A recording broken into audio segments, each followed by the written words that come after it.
We get asked all the time if we let our kids have any screen time. Sometimes people assume that because we're psychologists who study this stuff, that we'd never let our own kids near it. That's not the case. We have little kids and they use screens. Screen time can have benefits for creativity, learning, and exploring, and sometimes it's just fun.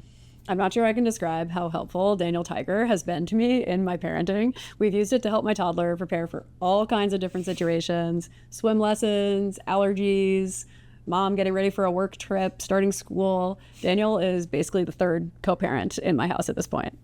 But we know there are questions about how to make the most of screen time. So what can we do to set our kids up for healthy habits with devices, and how to know when to say yes to screen time? We've already talked about a few key factors.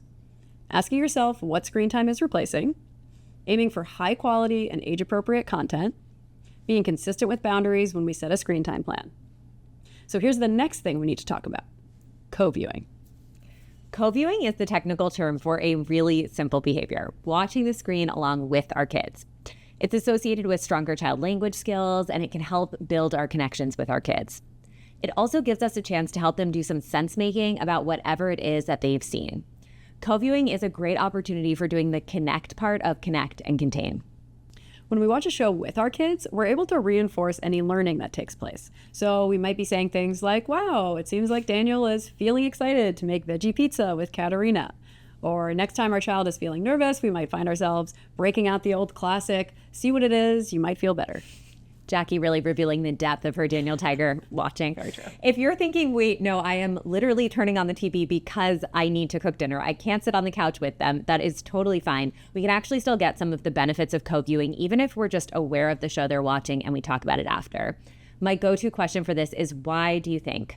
This really works well at almost any age, but you might ask a question like, why do you think the Octonauts were scared of that animal? Or why do you think Moana left her island? As a clinical psychologist, I also have to make a quick plug for asking about feelings as a way to practice building empathy and recognizing and labeling emotions. So how do you think X character felt when Y happened? You can even cue the emotion directly by asking, why do you think that character was feeling sad, for example?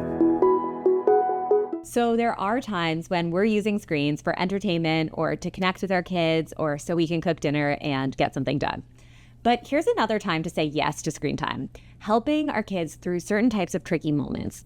This might be when they're homesick, or if they're trying to make it through a long travel day, or, and this is the one that we really want to focus on for a second, at the doctor.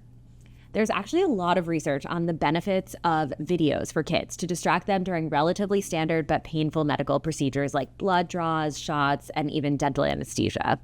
Watching videos during medical procedures has been shown to help kids' pain, fear, and distress, and it's actually a more effective strategy than us repeatedly reassuring our kids. Sometimes hearing mom repeatedly say, you're okay, you're fine, can actually make kids more nervous. So don't be afraid to break out the iPad during tricky medical moments. A really important caveat here, though, is that it would be a mistake to conclude that we should just hand our kid a tablet or a device whenever they're upset. Using screens as a tool for distraction during difficult moments is one thing, but relying on them regularly to calm our kids down is generally not a good idea. A number of recent studies suggest that using devices to regulate our kids' negative emotions may actually result in them having more difficulty transitioning away from the device and more negative emotions and greater risk for problematic media use in general. So to sum up, connect and contain. You don't need to aim for zero screen time or feel guilt over your kid watching a show. We want our kids to have plenty of opportunities to connect with us and with the world outside of screens, though. When we co-view, screens can actually give us a chance to connect with them, too.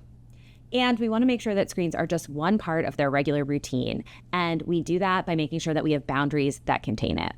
Screens can be a tool, but not the only tool. If there's a hard situation you need to get through and can't change, like the doctor or a long travel day, a sick day, go for it. But if the choice to use a screen is reactive because you're just feeling desperate to stop a tantrum, that's really what we want to avoid. And no matter what, we want to make sure we're teaching our kids other strategies for managing their feelings, like talking about them, taking deep breaths, finding a quiet space to calm down. Emily, what are some of the times that you say yes to screen time in your house?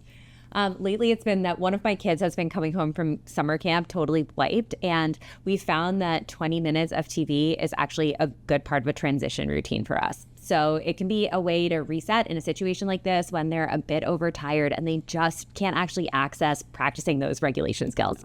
Now she comes home from camp, watches 20 minutes of TV, and then we put the screen away and move on with the day. How about you? So we pretty much always use an iPhone or iPad at the doctor's office during shots. So my husband at our house is in charge of cutting the kids' nails. I don't know how he ended up with this job, but he usually turns on the TV to make that go a little bit more smoothly. And as I said, we usually watch Daniel Tiger 15 or 20 minutes before the kids go to bed. Okay, so we've talked a lot about iPads and TVs, but I think a big question is one device better than the other? Let's talk about that next.